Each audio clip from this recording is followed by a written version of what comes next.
বিসমিল্লাহিৰ ৰহমানিৰ ৰহিম। আসসালামু আলাইকুম ওয়া ৰাহমাতুল্লাহি ওয়া বাৰাকাতুহ। যোৱা ভিডিঅ'টোত আপোনালোকে জবৰ থাকিলে কি ধৰণে পঢ়া হয় সেই বিষয়লৈ শিকিলে।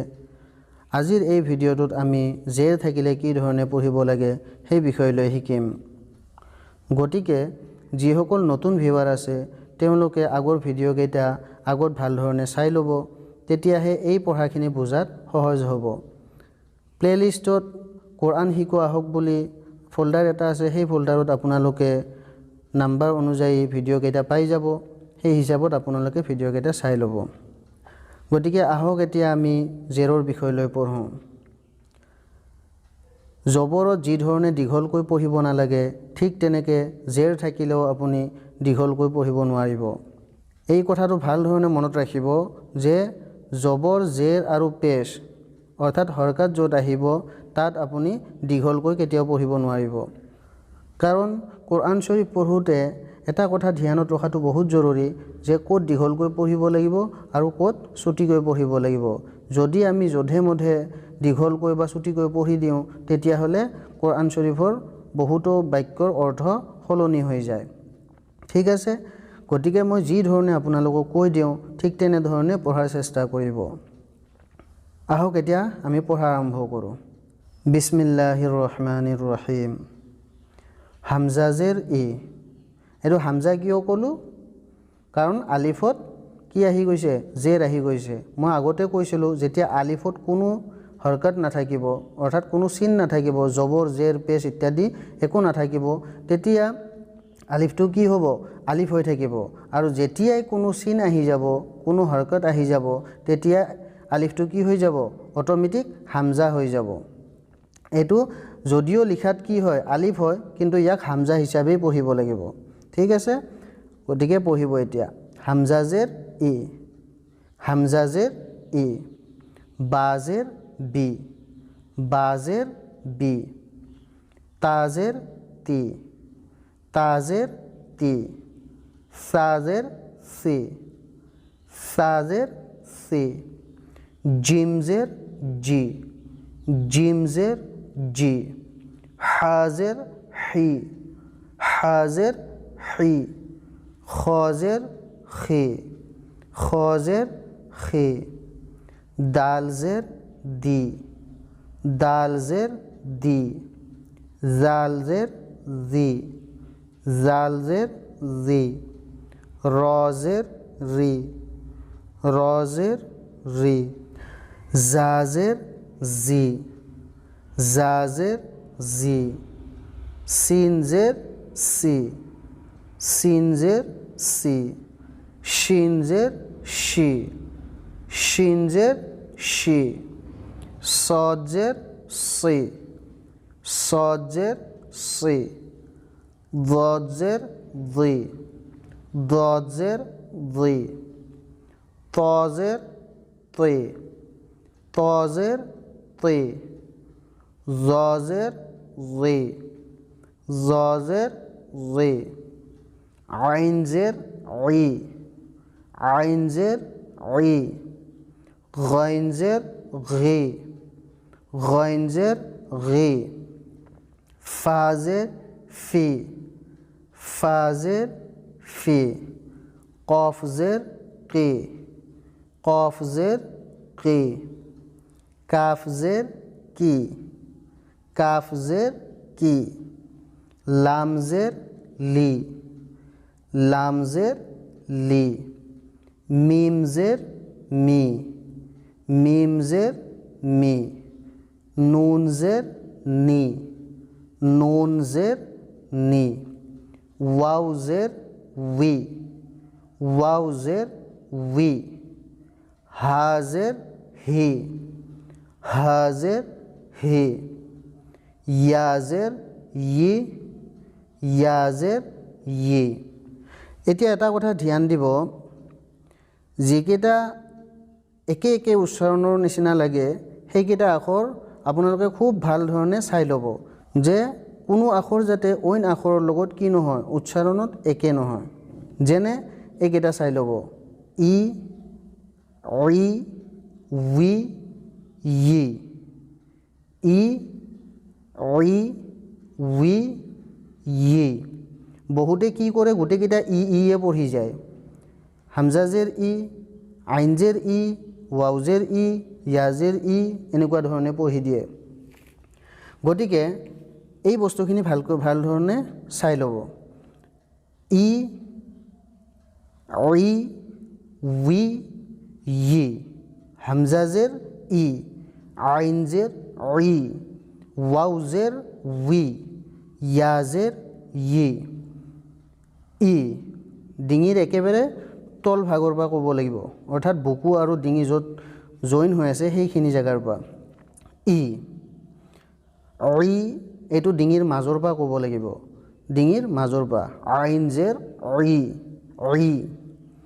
উই উঠৰ মাজৰ পৰা দুয়োটা উঠৰ মাজৰ পৰা উই আৰু এই ইয়াটো কেনেকৈ ক'ব লাগিব ই জিভাৰ মাজভাগৰ পৰা ই তাৰ পাছত আৰু আছে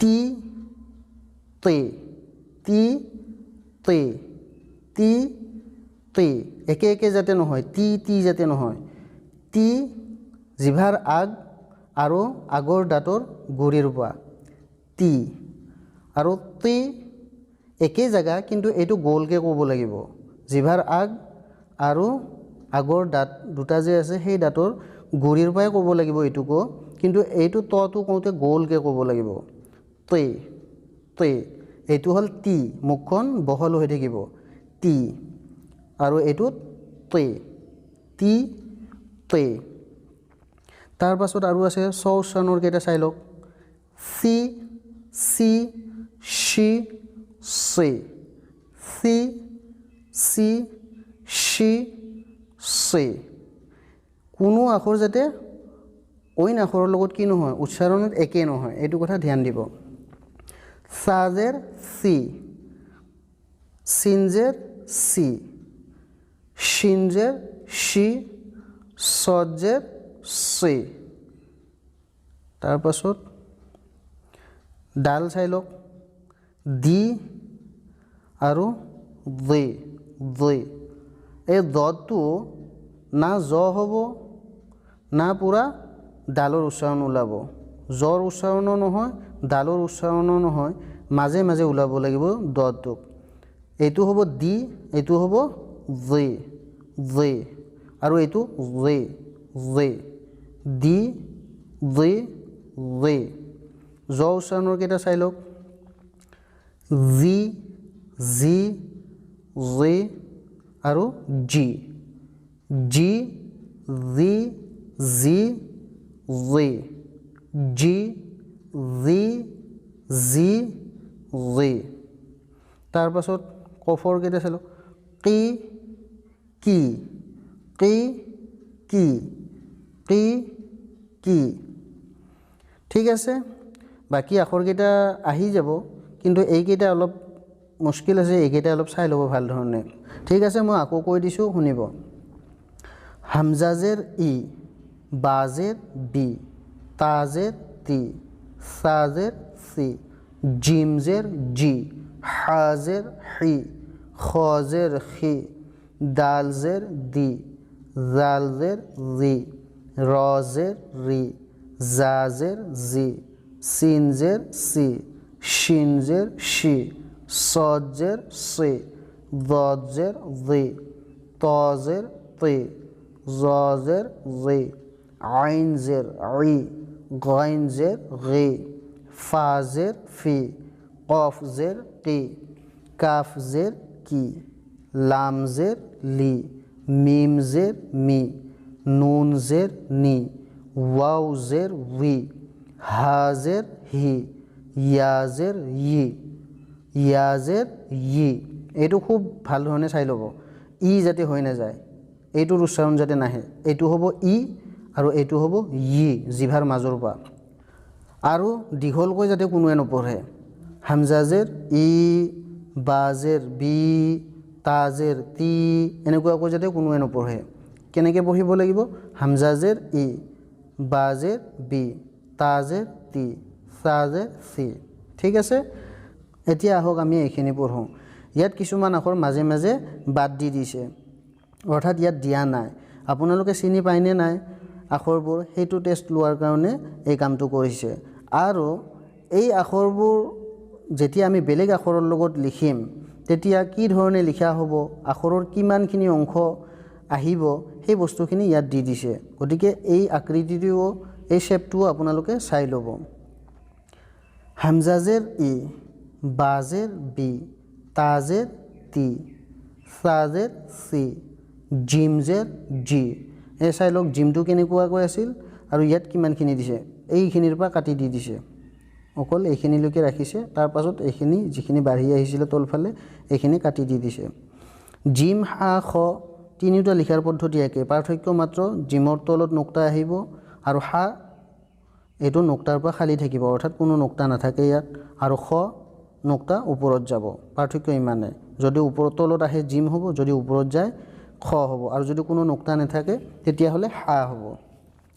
জিমজেৰ জি, হাজেৰ হি, খজেৰ খি, দালজেৰ দি, জালজেৰ জি, সিনজেৰ সি, শিনজেৰ শি, সজ্জেৰ সি, দজ্জেৰ দই, আইনজেৰ ই। ইয়াত তজ এৰি দি দিছে।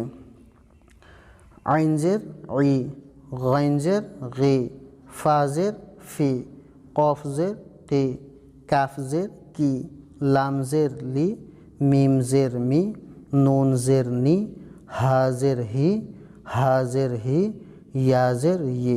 এই দুয়োটা হায়ে হয়। গতিকে বঢ়িয়াকৈ এই বস্তুখিনি আপোনালোকে চাই ল'ব। ঠিক আছে, আজিলৈ ইমানেই। নেক্সট ভিডিঅ'ত আকৌ লগ পাম। ৱাssalamu alaikum wa rahmatullahi wa barakatuh।